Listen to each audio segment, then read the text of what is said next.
تحریر فرمایا ہے کہ سیدنا آدم علیہ السلام کو دنیا میں کس جگہ اتارا گیا، کچھ معلوم نہیں، کوئی ایک صحیح روایت اس سلسلے میں نہیں ہے۔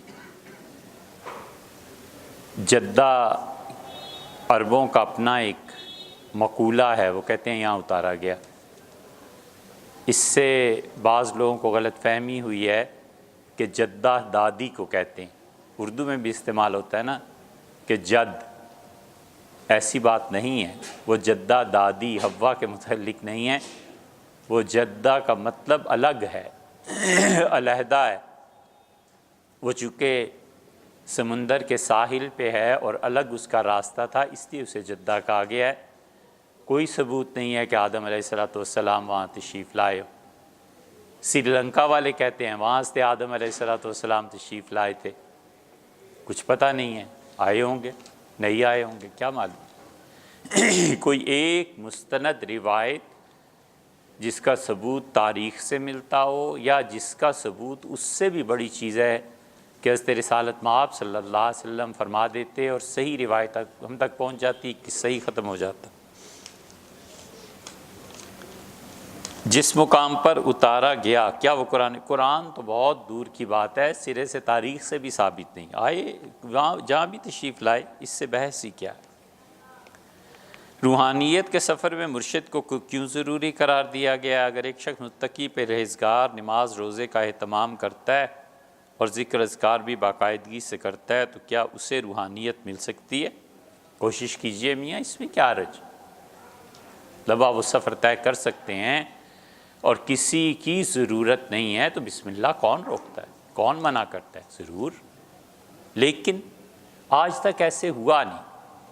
روحانیت اگر کوئی شخص یہ سمجھتا ہے کہ اس کی دعائیں ایک دم سے قبول ہونے لگیں اور جدھر نگاہ اٹھائے صفوں کی صفیں پلٹ دے، اور روحانیت یہ سمجھتا ہے کہ تعویذ، تو یہ چیزیں نہیں ہیں۔ روحانیت نام ہے آدمی کا 3 یا 4 چیزوں پہ کنٹرول ہو جائے اور اعتدال میں آ جائے۔ انسان کی عقل، اس کا غصہ اور جنس، 3 چیزیں بنیادی طور پر، اور تینوں میں اگر افراط ہوگی، حد سے بڑی ہوگی تو تباہ کن ہے، حد سے گر جائیں گی تو بھی تباہ کن ہے۔ آپ تجربہ کر کے دیکھ لیجئے، اگر آپ ان 3 چیزوں پہ بنیادی طور پہ قابو پا سکتے ہیں کہ آپ خوشی میں بھی ویسی بات کریں جیسے آپ غصے میں کریں، اور غصے میں بھی ویسی بات کیجئے جیسے آپ خوشی میں کریں، اور جنس کے معاملے میں تو آپ ظاہر ہیں اس پہ کیا تبصرہ کرنا ہے، اور عقل کے معاملے میں کہ انسان کی عقل جو فیصلہ کرے اس کا وہ فیصلہ وہی کے کانٹے پہ بھی قابل قبول ہو۔ آپ کر کے دیکھ لیجئے، اگر بسم اللہ آپ اس پہ کر سکتے ہیں تو کیا ضرورت ہے خام خواہ کسی کے پاس جانا اور آنا؟ بالکل ٹھیک ہے، لیکن آج تک ہوا نہیں، ایسے ہوتا نہیں، اس لیے کہ انسانی نفس کے جو مکر ہیں نا، یہ ہر آدمی نہیں جانتا۔ انسان بڑا مکار ہے، نفس اس کا مکار ہے۔ ٹھیک جس گناہ پہ وہ لوگوں کے خلاف نفرت پھیلاتا ہے، مجمع اکٹھے کرتا ہے، سارے خاندان میں بدنامی کرتا ہے، اور جس پہ دوسرے کو ملامت کرتا ہے تنہائی میں، ٹھیک اسی گناہ میں وہ خود بھی مبتلا ہوتا ہے۔ پھر اپنے خلاف احتجاج کیوں نہیں کرتا؟ اپنے نفس کو کیوں نہیں کچلتا؟ اپنے آپ کو برا کیوں نہیں کہتا؟ وجہ اسی لیے عمار ابن یاسر رضی اللہ عنہ نے، لوگوں نے کہا کہ عمار اپنی نماز جلدی پڑھا دیتے، تو عمار ابن یاسر نے کہا کیسے جلدی پڑھا دیتا ہوں، باوجود اس کے کہ میں نے رسول اللہ صلی اللہ علیہ وسلم سے پوچھا تھا کہ سلام پھیرنے سے پہلے کیا دعا مانگنی چاہیے، تو نبی کریم صلی اللہ علیہ وسلم نے فرمایا تھا کہ عمار دعا مانگا کرو کہ اللہم بعلمک الغیب وبقدرتک علی الخلق احینی ما کانت الحیات خیرا لی وتوفنی اذا ما کانت الوفات خیرا لی واسألک القصد فی الفقر والغنی، اور اس میں وہ آتا ہے جملہ بھی کہ اے پروردگار میں سوال کرتا ہوں کہ پھر رضا والغضب، میں غصے میں بھی اتنی ہی صحیح بات کروں جتنا میں خوشی میں صحیح بات کرتا ہوں۔ اگر کسی انسان کو زندگی میں تجربہ کر کے دیکھ لینا، غصہ اتر جانے کے بعد بھی 100% اطمینان ہو کہ مجھے یہی بات کہنی تھی بھائی، غصے میں بھی اور خوشی میں، 100,000 بار مبارکباد کے قابل ہے، اللہ نے توفیق دی ہے، اس سے اپنی اصلاح کر لی ہے۔ لیکن اگر غصہ اترنے کے بعد ندامت ہو کہ یار مجھے نہیں کرنی چاہیے، مجھے نہیں کہنا چاہیے تھا، تو پھر آپ بتائیں کس کے پاس جائے گا؟ کوئی جگہ ہونی چاہیے جہاں 2-4 جوتے پڑیں، آدمی جوتے سیدھے کرے، اپنا نفس اندر کا ٹوٹے۔ اسی لیے آپ ہسٹری پڑھ لیجئے 1400 برس کی، امت میں ہوا ہی نہیں ہے کہ خدا نے کسی آدمی سے بڑا کام لیا اور اسے اس آزمائش کی بھٹی سے نہ گزارا۔ بڑے بڑے لوگ سب اس سے گزرے، پہلے وہ کہیں نہ کہیں بیٹے بنے ہیں، پھر باپ بنے۔ یہ بیٹا بنے بغیر باپ بننے کی جو کوششیں ہیں نا، اور صالح ہونے کے بغیر ہی مصلح بننے کی جو کوششیں ہیں، آج تک تو ہم نے اس پہ درخت پہ پھل دیکھا نہیں۔ کہ اگر کوئی آدمی ہے کروڑوں میں ایک آدھ اللہ کی توفیق، بسم اللہ کیوں نہیں، کوئی ایسی بات نہیں۔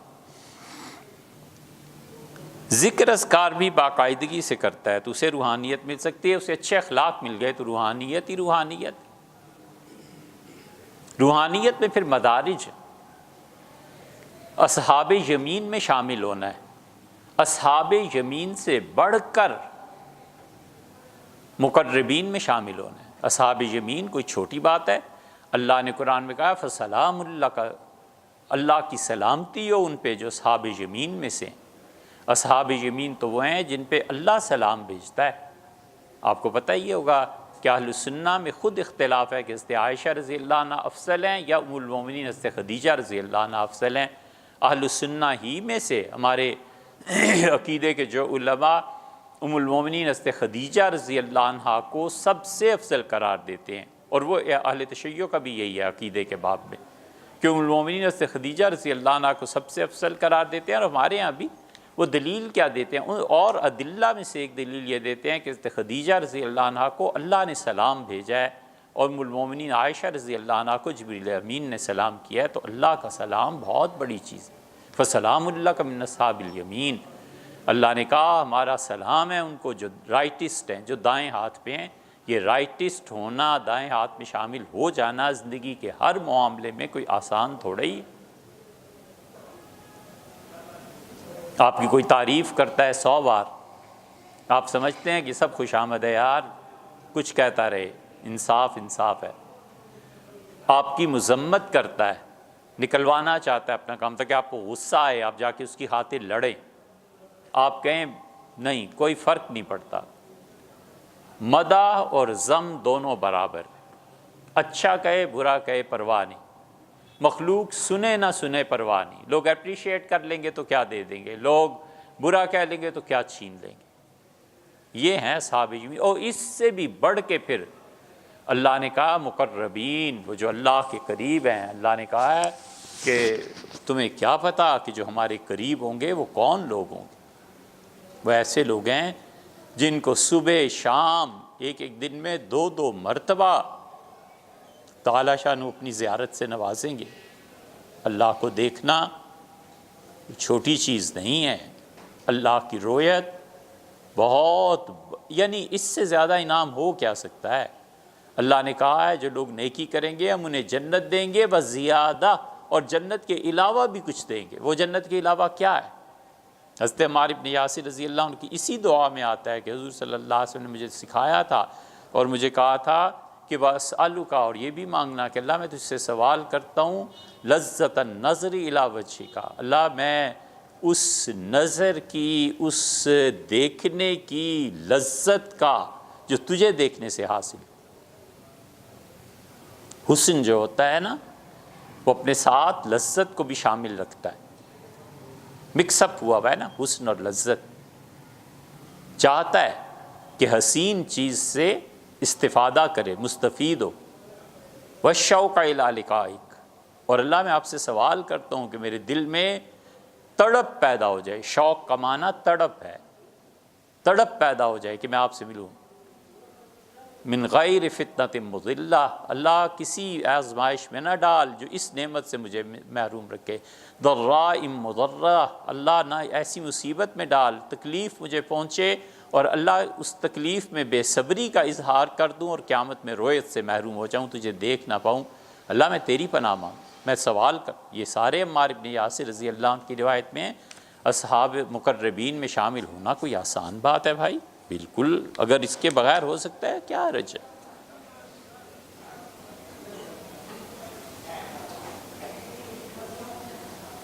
رزق کے دروازے اللہ کی طرف سے بند ملیں، کچھ سمجھ نہیں سکتا، کوئی نہیں سمجھ سکتا بھائی، کچھ پتہ نہیں۔ یہ رزق جو ہے نا، یہ اس کائنات میں اللہ کے ان رازوں میں سے ایک راز ہے جو اس نے کسی پہ نہیں کھولا، کچھ سمجھ نہیں آتی۔ آپ دیکھیں ہر دور میں بے وقوف آدمی ہے، کروڑوں میں کھیل رہا ہے، اور جتنا گھٹیا اور نالائق ہے اتنے ہی بڑے عہدے پہ فائز ہے، اور باصلاحیت آدمی بیکار پھر رہا ہے۔ قوموں میں جب زوال ہوتا ہے تو ایسے ہی ہوتا ہے۔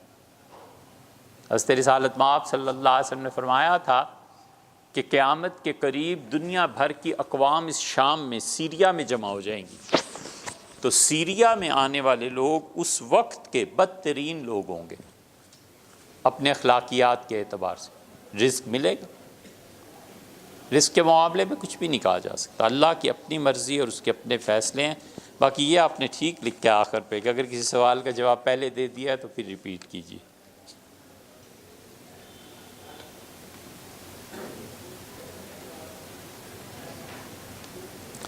پرائز بانڈ کے پیسے بلوں اور بجلی کی ادائیگی میں دیے جا سکتے ہیں یا نہیں؟ یہ بڑا کمپلیکیٹڈ کویسچن۔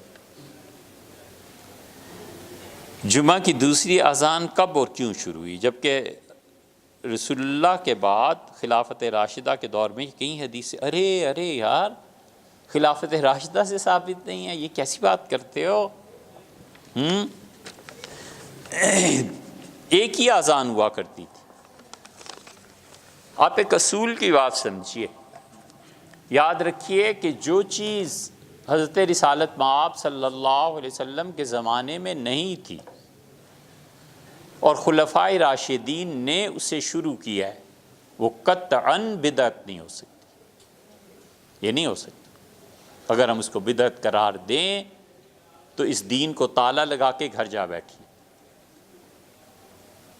کہاں ہوا ہے کہ رسول اللہ صلی اللہ علیہ وسلم نے مسجد کا یہ محراب بنوایا ہے؟ خلافت راشدہ تک میں محراب نہیں تھا۔ یہ محراب پہلی مرتبہ مسلمانوں کی مسجد میں آیا ہے 80 ہجری میں، یعنی رسول اللہ صلی اللہ علیہ وسلم کا زمانہ تو درکنار، امیر المومنین مولا سیدنا علی رضی اللہ عنہ کی شہادت پر 40 برس گزر چکے تھے، تابعین کا اور اکثر تبع تابعین کا دور تھا، یہ محراب بنایا گیا، کسی نے بدعت نہیں کہا۔ خلافت راشدہ تو بہت بڑی چیز ہے، اس لیے کہ رسول اللہ صلی اللہ علیہ وسلم نے بار بار یہ باتیں ارشاد فرمائی ہیں مختلف احادیث میں کہ میری پیروی کرنا اور میرے بعد جو خلافت راشدہ آئے گی اس کی پیروی کرنا، اور ایک لفظ کا اضافہ فرمایا المہدیین، وہ میرے خلفاء جو ہوں گے وہ ہدایت پہ ہوں گے، مہدی ہوں گے، اللہ کی طرف سے ہدایت ملے گی۔ اس لیے متعدد اضافے حضور صلی اللہ علیہ وسلم کے بعد کیے گئے ہیں، امت میں کسی نے اسے بدعت قرار نہیں دیا سوائے ان وہابیوں کے۔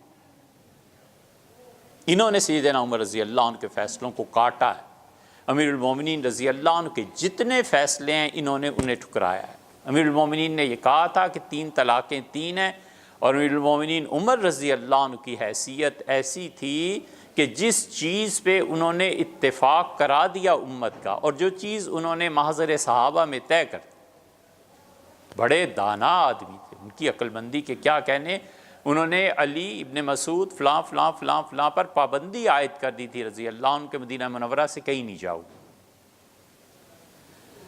اہل تشیع کا خیال یہ ہے کہ اس لیے پابندی عائد کر دی تھی کہ یا کہ خلافت کا دعویٰ کر لیں گے یا کچھ اور شرارتیں کریں گے، بغاوت ہو جائے گی۔ ہم کہتے ہیں سیدنا عمر رضی اللہ عنہ بیت المقدس کے سفر میں گئے تھے، حضرت اسید ابن حضیر رضی اللہ عنہ کو ساتھ لے گئے تھے، تقریباً 1.5-2 ماہ کا سفر تھا، اور مدینہ منورہ میں حکومت خلافت اپنی جگہ سیدنا علی رضی اللہ عنہ کو قائم مقام بنا گئے تھے۔ خلافت پہ قبضے کا اس سے اچھا موقع امیر المومنین کو کیا مل سکتا تھا؟ سیدنا علی رضی اللہ عنہ کو بنو ہاشم نہیں تھے، سید نہیں تھے، ان کا خاندان نہیں تھا، کچھ بھی نہیں ہوا۔ اس لیے پابندی لگاتی تھی سیدنا عمر رضی اللہ عنہ نے کہ انہوں نے خود ہی وضاحت کر دی، یعنی جس کا حکم ہے نا اس سے ہم نہیں پوچھتے کہ یار یہ کیوں کیا ہے، جس کا کام ہے اپنی دماغ سے پوچھتے ہیں کس نے یہ کام کیوں کیا ہے، بھئی اس سے بھی تو پوچھو نا جس کے کام کیا ہے، پہلا حق تو اس کا ہے۔ سیدنا عمر رضی اللہ عنہ نے کہا میں کسی کو نہیں جانے دوں گا، کیونکہ فتوحات مسلسل ہو رہی ہیں، حکومت مسلسل آگے بڑھ رہی ہے اور نئے سے نئے مسائل آ رہے ہیں، اور عمر اکیلا فتوے کا بوجھ اپنے کندھوں پر نہیں لے سکتا، تم لوگ رہو، مجھے مشورہ دو، مجھے بتاؤ کیا کرنا ہے۔ یہ شورائی نظام حکومت تھا، شورا تھی، اس لیے امیر المومنین رضی اللہ عنہ جتنے کام انہوں نے کیے ہیں، جتنے فیصلے کیے ہیں، انہوں نے گویا مہر لگا دی، انہوں نے کہا اس سے نہیں ہٹنا تم نے، اس سے ہٹو گے تو گمراہ ہو جاؤ۔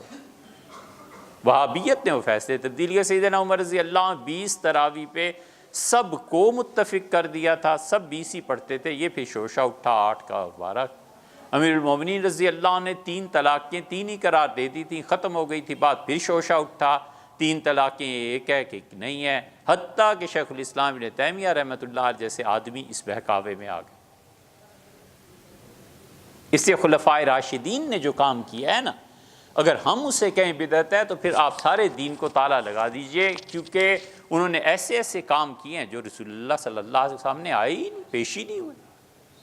سیدنا عمر رضی اللہ عنہ نے اپنے ملک کی معیشت درست کرنے کے لیے روپے کی ویلیو میں کمی کر دی تھی۔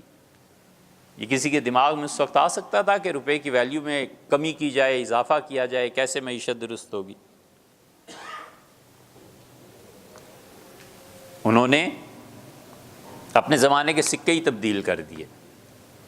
امیر المومنین رضی اللہ عنہ نے شراب کی حد مقرر کر دی تھی، اس سے پہلے نہیں تھی۔ امیر المومنین رضی اللہ عنہ بہت سے کام ایسے، جب حضرت عثمان رضی اللہ عنہ کا دور آیا تو مدینہ منورہ کی آبادی بہت بڑھ گئی تھی اور لوگ دور دور جگہوں پہ کام کرتے تھے، اور 9 مساجد تھیں عہد نبوی علیہ صاحب الصلاۃ والسلام کے دور میں، لیکن رسول اللہ صلی اللہ علیہ وسلم نے جمعے کی اجازت کسی مسجد میں نہیں دی تھی سوائے اپنی مسجد کے۔ اسی لیے یہ اہل تشیع ہیں، ان میں ایک جگہ جمعہ جائز ہے۔ طہران میں آپ دیکھ لیجئے کہیں جمعہ نہیں کرتے، ایک جگہ انہوں نے اس چیز کو قائم رکھا ہے۔ باقی ہمارے ہاں مختلف وجوہ سے اجازت دی گئی۔ نظیم ابو حنیفہ رحمۃ اللہ نے کہا کہ جہاں دریا پڑتا ہے اس کے پار بھی جمعہ کر لیا کرو، ادھر بھی جمعہ کر لیا کرو، وغیرہ وغیرہ۔ سیدنا عثمان رضی اللہ عنہ کے دور میں یہ دوسری آذان شروع ہوئی ہے۔ یہ دوسری آذان خلفائے راشدین میں پہلی 2 خلافتوں میں بھی نہیں تھی۔ سیدنا عثمان رضی اللہ عنہ نے کہا کہ مارکیٹ میں لوگ زیادہ ہو گئے ہیں، دکانیں زیادہ بن گئی ہیں، آبادیاں پھیل گئی ہیں، اس لیے پہلی آذان شروع کرو تاکہ لوگ اس آذان کے ساتھ ہی سارے کام چھوڑ دیں اور تیاری شروع کریں، اور دوسری آذان دو تاکہ میں خطبہ دوں گا اس کے بعد اور تمہیں نماز پڑھا دوں گا۔ حضرت عثمان رضی اللہ عنہ نے یہ شروع کی تھی، اسی لیے وہابی کہتے ہیں کہ عثمان کی بدعت ہے۔ عثمان بدعتی تھا اس وجہ سے کہ اسے دوسری اذان شروع کی، عمر بدعتی تھا اس وجہ سے کہ اس نے تراویح کی جماعت شروع کی، حالانکہ تراویح کی جماعت نہ ابوبکر کے زمانے میں تھی نہ رسول اللہ صلی اللہ علیہ وسلم کے زمانے میں تھی۔ بات سچ ہے، نبی کریم صلی اللہ علیہ وسلم کے زمانے میں تراویح الگ الگ لوگ پڑھ لیتے تھے، 10 حافظ ہیں، ایک کھڑا ہوا، 4 اس کے پیچھے، 4 اس کے پیچھے، 10 سیدنا ابوبکر رضی اللہ عنہ۔ حضرت عمر رضی اللہ عنہ کا دور آیا تو انہوں نے کہا کیوں نہ ہم مسلمانوں کو ایک جگہ جمع کر دیں، اس مسجد میں اتنے حافظ قرآن سناتے ہیں، کیوں نہ ایک امام کے پیچھے۔ اور آپ نے کہا بلاؤ صاحب کو اور بلاؤ فلاں کو اور تمیم کو بلاؤ اور اسے کہو قرآن پڑھے اور اسے کہو لوگوں کو کہ اس کے پیچھے نماز پڑھیں۔ یہ سیدنا عمر رضی اللہ عنہ کا فیصلہ تھا، امت متفق رہی، انہیں تکلیف ہوئی کہ عمر کی بدعت ہے، اور پھر دوسری آذان یہ بھی وہی ہے، عثمان کی بدعت ہے۔ اب اسے وہ بدعت عثمانی کہیں، ہم تو کہتے ہیں خلافت راشدہ کا فیصلہ ہے، بالکل ٹھیک ہے۔ اور آپ نے یہ جو تحریر فرمایا کہ خلفائے راشدین کے دور سے اور کسی حدیث سے ثابت نہیں، آپ کیا کرتے ہیں، کس حال میں یہ لکھا ہے؟ سیدنا عثمان رضی اللہ عنہ شروع کیا اور کسی حدیث سے ثابت نہیں۔ حدیث کا آپ کیا مطلب سمجھتے ہیں کہ وہ چیز جو رسول اللہ صلی اللہ علیہ وسلم نے کہی سنی ہے؟ ایسے نہیں ہے۔ یاد رکھیے حدیث کبھی اطلاق ہوتا ہے حضور اقدس صلی اللہ علیہ وسلم نے جو کچھ فرمایا، حضرت رسالت مآب صلی اللہ علیہ وسلم کے افعال پہ، حتیٰ کہ آپ کی خاموشی سے بھی دین ثابت ہوتا ہے۔ ایک کام کیا گیا تو آپ چپ رہے، اٹ مینس کیا وہ ٹھیک ہے، غلط ہوتا تو روک دیتے۔ حدیث ہی کی تعریف میں یہ بات بھی آتی ہے کہ صحابہ کرام رضی اللہ عنہم بغیر رسول اللہ صلی اللہ علیہ وسلم کا نام لیے کوئی کام کریں، کوئی بات کہیں، وہ بھی حدیث کی تعریف ہے۔ حسن بصری رحمۃ اللہ علیہ نے کہا رسول اللہ صلی اللہ علیہ وسلم یہ کرتے تھے۔ حسن بصری تابعین کے زمانے کے ہیں۔ کسی نے کہا آپ صحابی کا نام نہیں بتاتے، انہوں نے کہا جہاں میں صحابی کا ذکر نہ کروں تو سمجھ جایا کرو کہ یہ 500 سے زیادہ صحابہ سے میں نے سنا، اور 500 سے کم میں ذکر کر دیتا ہوں کہ فلاں نے کہا۔ حسن بصری رحمۃ اللہ اس لیے بھی ذکر نہیں کرتے تھے کہ انہیں پتہ تھا کہ سیدنا علی اور دوسرے حضرات کی روایات رضی اللہ عنہ اگر کریں گے تو امویوں کی خلافت ہی ماریں گے، ہوتا تھا ایسے۔ اور حتیٰ کہ تبع تابعین، تابعی جب کہتا ہے کہ رسول اللہ صلی اللہ علیہ وسلم نے کیا ہے اور درمیان میں صحابہ کا نام نہیں لیتا، یہ حدیثی کی قسم ہے، اسے حدیث مرسل بھی کہتے ہیں۔ تو حدیث کا اطلاق مختلف چیزوں پہ ہوتا ہے۔ حدیث کی 40-45 اقسام ہیں، انہیں پڑھنا چاہیے۔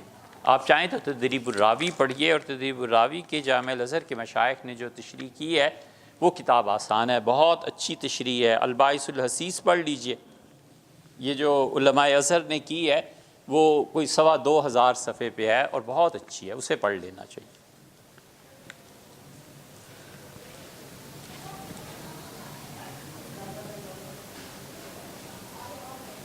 آدمی کو زندگی میں پیش آنے والی خوشیاں اور غم کیا پہلے ایک خاص اسکیم کے تحت طے شدہ ہوتے ہیں، یا ایسے تمام حالات کا تعلق خاص آدمی کے عمل کے مطابق ہے؟ نیز اللہ تعالیٰ بندے کے اچھے یا برے انجام سے آگاہ ہیں، تو پھر اللہ کی خواہش کا بندہ اس کی رضا والے کام کر کے کیا ٹھہرے کامیاب ٹھہرے، اس کا کیا مطلب ہے؟ اے بھیا اس کا کیا مطلب ہے کہ آپ نے لائنز ادھر کی سب لگائی ہوئی ہیں کسی نے اور آپ نے اس کو بالکل برعکس لکھا ہے، اس کا کیا مطلب ہوا؟ تقدیر کی باتیں، اللہ کے فیصلے ہیں۔ آدمی کو ہمیشہ 3 چیزوں سے کام لینا چاہیے اپنی زندگی میں۔ ہمیشہ محبت کا غلبہ ہونا چاہیے، نفرتیں، حقارت، دوسروں کے متعلق غلط رویے، خام خواہ کی باتیں جان چھڑانی چاہیے۔ اس یاد رکھو سیدنا ابوبکر رضی اللہ عنہ کو حضور صلی اللہ علیہ وسلم نے ایک بات سمجھا دی تھی، فرمایا تھا ابوبکر جتنا بھی ظلم ہو نا، اگر تم برداشت کر لو اور اس کا جواب نہ دو، اسے معاف کر دو، اللہ اتنا ہی تمہاری عزت کو بڑھا دے گا۔ بس یہ بات سمجھنے کی، اپنی شخصی سطح سے اوپر نہیں، اوپر کا ظلم تو احتجاج کرنا چاہیے، اپنی ذاتی چیز کے علاوہ اگر کوئی ظلم کرتا ہے تو اس کے خلاف بولنا چاہیے۔ بہت سے محکمے سب سے سر فہرست یہ جو مارتے ہیں نا ایجنسیوں والے، ان کے ظلم کے خلاف بولنا چاہیے، لیکن یہ مارتے ہیں، دلیل سے بات نہیں سنتے، پڑھے لکھے بھی نہیں ہوتے بیچارے، کیا کریں؟ اس ظلم کو جو اسٹیٹ کے درجے کا ہوتا ہے بولنا چاہیے۔ جو ظلم ہوتا ہے ذات پہ، کسی نے گالی دے دی، کسی نے تھپڑ مار دیا، کسی نے برا بھلا کہہ دیا، تو جو بات رسول اللہ صلی اللہ علیہ وسلم سمجھا دی تھی نا کہ ابوبکر جتنا تم معاف کرو گے نا ذاتی زندگی میں، اللہ تمہاری عزت میں اتنا ہی اضافہ کر دے گا۔ ایک جگہ آیا اللہ تمہاری اتنی مصیبتوں میں مدد کرے گا۔ مصیبت زندگی کی مدد جو خدا کی فوراً نازل ہوتی ہے نا، ایسے چٹکیوں میں اس سے بڑا نسخہ کوئی نہیں۔ جب کوئی توہین کرے سمجھ لینا چاہیے کہ اس کا مطلب یہ ہے کہ اب اللہ نے مجھے عزت دینی ہے، چپ رہے، ذاتی زندگی نہ بولے۔ اس لیے محبت کا غلبہ ہونا چاہیے۔ دوسری چیز جو آپ نے تحریر فرمایا ہے، زندگی میں ہمت کا غلبہ ہونا چاہیے، بچوں عورتوں کی زندگی نہیں گزارنی چاہیے۔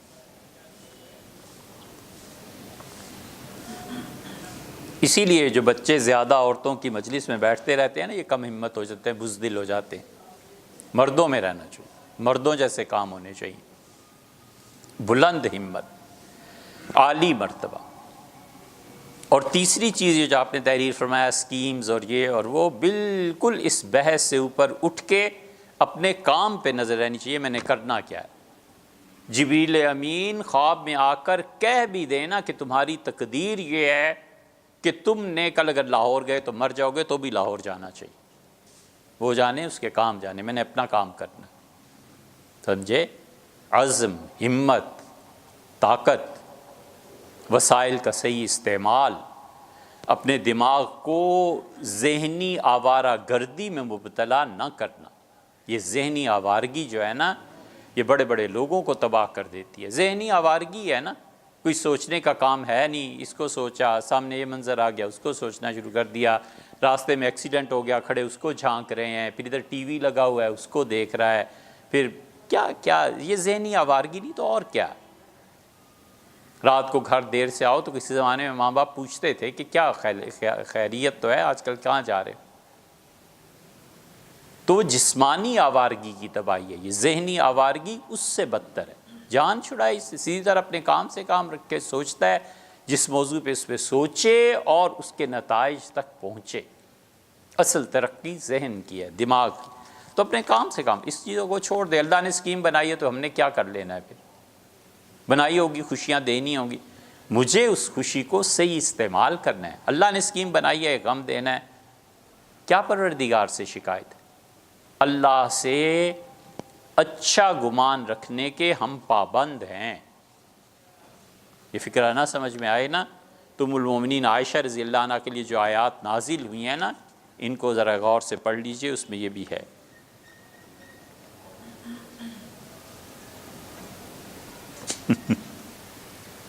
یہ ہمارے لیے سوال تھوڑا ہی ہے۔ ماتھے کا محراب کس بات کی دلیل ہے؟ سکن کے سینسٹیو ہونے کی۔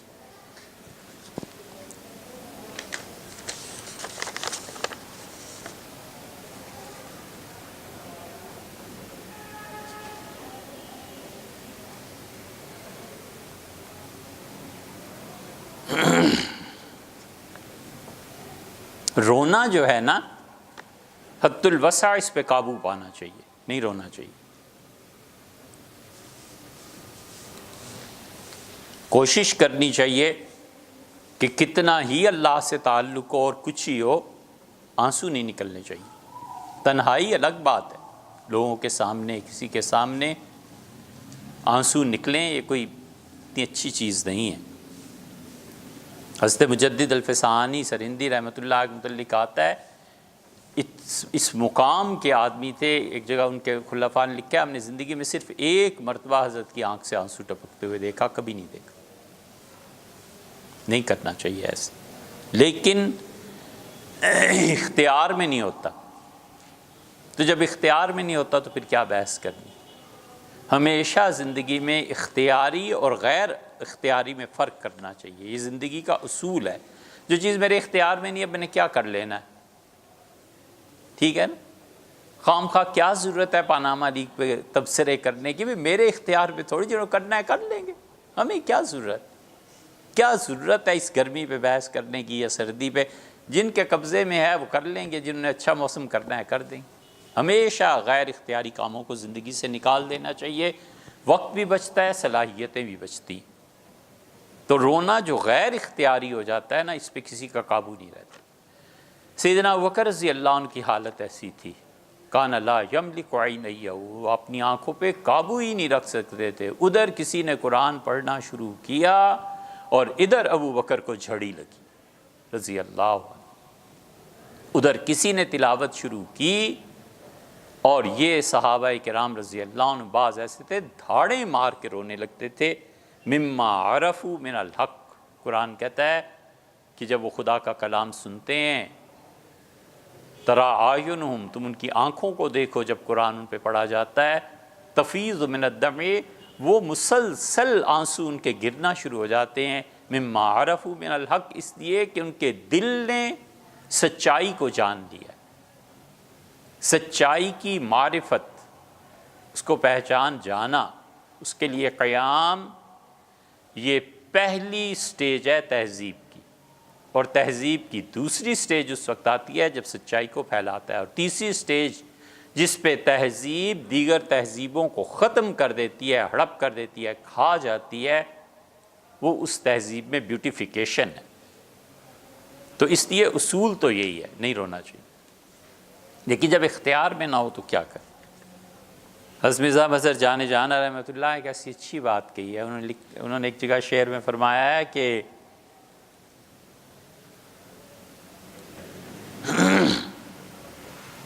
بڑے ٹاپ کے شاعر تھے یار، حضرت مرزا صاحب رحمۃ اللہ علیہ نے اپنے شاگردوں میں انعام اللہ یقین کی تربیت کی تھی، اور انعام اللہ یقین جوان لڑکا شاعر ایسے زبردست شعر کہتا تھا کہ میر تقی میر جیسا آدمی گھبراتا تھا اس کے سامنے آنے۔ اگر انعام اللہ یقین اللہ کبھی زندگی اسے دے دیتا تو لوگ میر اور سودا کو بھول جاتے۔ میرا صاحب اتنے بڑے آدمی تھے، ان کے شاگردوں کا یہ حال تھا، تو انہوں نے کہا الہی سرزمین درد دل کا حال کیا ہوتا، الہی سرزمین درد دل کا حال کیا ہوتا، گر ہماری آنکھ چشمے تر سے می نہ برساتی، اگر آنسو نہ گرے نا تو دل کی زمین چٹک جائے، دل کی زمین دراڑیں پڑ جائیں اس میں۔ نماز اور صبر سے مدد حاصل کرو، مطلب یہ کہ جب مصیبت آئے تو نماز پڑھو، اللہ سے مانگو۔ ام المومنین حضرت میمونہ رضی اللہ عنہ کا انتقال ہوا اور اس کی خبر پہنچی عبداللہ ابن عباس تک۔ عبداللہ ابن عباس کی والدہ ام الفضل، ام المومنین میمونہ، خالد ابن ولید رضی اللہ عنہ کی ماں، یہ 9 بہنیں تھیں اور ایک سے ایک بڑے قبیلے میں بیاہی گئی تھی۔ تو جب خالہ کی وفات کی خبر پہنچی تو عبداللہ ابن عباس رضی اللہ عنہما کھڑے ہوئے اور انہوں نے نماز شروع کی۔ تو لوگوں نے کہا کہ حضرت اس میں نماز کیوں پڑھنے کا کیا موقع ہے، جاننا چاہتے تھے لوگ۔ تو انہوں نے کہا اللہ نے کہا جب مصیبت آ جائے تو صبر اور صلاۃ 2 چیزوں سے اللہ کی رحمت اس کی مدد نازل ہوتی ہے، اس لیے میں نماز پڑھتا ہوں کہ خالہ کی موت سے بڑا دکھ ہوا ہے تو میں نماز پڑھ رہا ہوں۔ امین حسن اصلاحی مرحوم تھے نا، بڑا حادثہ ہو گیا تھا، ان کے بیٹے تھے صالح اور وہ اس وقت پائلٹ تھے، اور پائلٹ ہونے کے ساتھ ساتھ انہوں نے اپنے بیٹے کو اتنا پڑھایا تھا کہ انہوں امین حسن اصلاحی مرحوم سمجھتے تھے کہ میرا جان نشین میرا بیٹا ہے۔ جوان پائلٹ اور عین قاہرہ میں PIA کے حادثے میں جا کے جہاز ٹکرایا اور ختم۔ بار بار امین حسن اصلاحی مرحوم اٹھتے تھے نماز پڑھتے، پھر اٹھتے تھے پھر نفل، پھر اٹھتے تھے پھر نفل۔ لوگ آتے تھے ملنے تعزیت کے لیے، وہ نفل پڑھ رہے ہیں، کہتے تھے ایسا صدمہ ہے، اللہ نے فرمایا ہے مجھ سے مدد مانگو نماز کے ذریعے اور صبر کے ذریعے، صبر تو کرنا ہی سو کرنا ہے، نماز بھی پڑھ لوں تاکہ دل کو اطمینان ہو۔ یہ شریعت، یہ اس پہ عمل ہے کہ جب دکھ تکلیف مصیبت پریشانی، سب سے پہلے 2 رکعتیں 4 10 20 رکعتیں پڑھے کہ اللہ اس کو ہٹا دیجئے، میں اس قابل نہیں ہوں، اور اگر کسی گناہ کی وجہ سے ویسے ہی معاف فرما دیں۔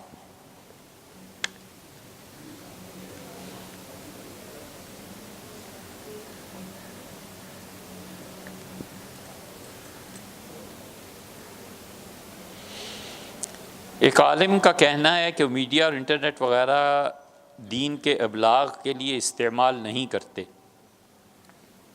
کیونکہ حضور اقدس صلی اللہ علیہ وسلم کا طریقہ لوگوں کے پاس چل کر جانے کا ہے۔ میں تو یہی کروں گا، اللہ سے نے ہدایت دینی ہوگی تو مل جائے گی، میں خلاف سنت کام نہیں کروں گا۔ کیا قرآن و سنت کی روشنی میں یہ درست ہے؟ اور دوسری طرف وہ قرآن کی بجائے دوسری کتاب سے تبلیغ کرتے ہیں، کیا یہ خلاف سنت ہے؟ بھیا ان کا یہی ذوق ہوگا، کرنے دیجئے، کیا ضرورت؟ ایک آدمی نہیں انٹرنیٹ یوز کرنا چاہتا، آپ اسے کیوں مجبور کرتے ہیں؟ اس کو آزادی سے استعمال کر لیں، وہ چاہتا ہے لوگوں سے ملے تو ہمیں کیا ہے، ضرور ملے، وسعت دینا، لوگوں کو کیوں تنگ کرتے ہیں؟ آپ کو کیوں اعتراض ہے کہ وہ آدمی انٹرنیٹ کیوں نہیں یوز کرتا؟ نہیں کرتا۔ ہمارے زمانے میں مولانا ارشاد اللہ قصری ہیں، یہ ایک نام ایسے ہی ذہن میں آ گیا ہے، ان کے علاوہ بھی بہت بڑے بڑے لوگ ہیں. مولانا اہل حدیث حضرات میں اللہ کا بڑا قرب، اللہ کا بڑا انعام ہے ان پہ. قرآن پاک کی تفسیر لکھ رہے ہیں، حدیث پہ انہوں نے اتنا کام کیا ہے. اہل حدیث حضرات میں سے اس وقت جو متقی اور پرہیزگار، ان میں سے ایک ہستی ہے. انٹرنیٹ کہہ رہا ہوں، یہ موبائل فون رکھا ہی نہیں. کئی مرتبہ ضرورت پیش آتی ہے کہ حضرت اس مسئلے میں حدیث میں یہ آیا ہے، فلاں جگہ یہ آیا ہے، تو ہم پوچھتے ہیں تو جواب دے دیتے ہیں، اور کسی کے موبائل فون کے تھرو رکھا ہی نہیں سرے سے. تو کیا گناہ ہے؟ نہیں کرتے. آزادی دیجیے، وہ سمجھتے ہیں. لیکن اس میں یہ جو ایک لفظ ہے نا کہ ان کا کہنا ہے کہ یہ خلاف سنت ہے، ایسے نہیں. یہ نہ کہیں کہ خلاف سنت، کیونکہ اگر وہ کہیں گے خلاف سنت ہے تو امت میں جو لوگ افراد استعمال کرتے ہیں وہ گناہگار ہو جائیں گے، سنت کے خلاف کام، آپ کا فتوے کی زد میں وہ آ جائیں گے. یہ مت کہیے کہ خلاف سنت. اگر یہ خلاف سنت ہے تو پھر اس محراب کا بنانا بھی خلاف سنت ہے، پھر اس دروازے کا لگانا بھی خلاف سنت ہے، پھر مسجد میں بہت سی چیزیں ایسی ہیں جو خلاف سنت ہے. اہل تشیع یہی تو کہتے ہیں. وہ کہتے ہیں حضور صلی اللہ علیہ وسلم اور صحابہ رضی اللہ عنہ میں سے جنہیں وہ مانتے ہیں ہمیشہ مٹی پہ سجدہ کرتے تھے. وہ کہتے ہیں جو تم چٹائی اور قالین پہ سجدہ کرتے ہو تو سجدہ نہیں ہوتا. جو اصل میں شیعہ علماء ہے نا وہ یہی فتویٰ دیتے ہیں. اسی لیے وہ کہتے ہیں کہ ہمیشہ نماز کے وقت سامنے ٹکیا رکھو. تو آپ نے دیکھا ہوگا اہل تشیع جب نماز پڑھتے ہیں تو مٹی کی ٹکیا رکھتے ہیں، سجدہ اس پہ کرتے ہیں کیونکہ مٹی پہ سجدہ ہے نا ان کے نزدیک. تو کہتے ہیں یہ چٹائیاں یہ سنت کے خلاف تم لوگ کرتے. تو ہم اگر جدید زمانے میں آنے والے ذرائع کو سنت کے خلاف قرار دیں،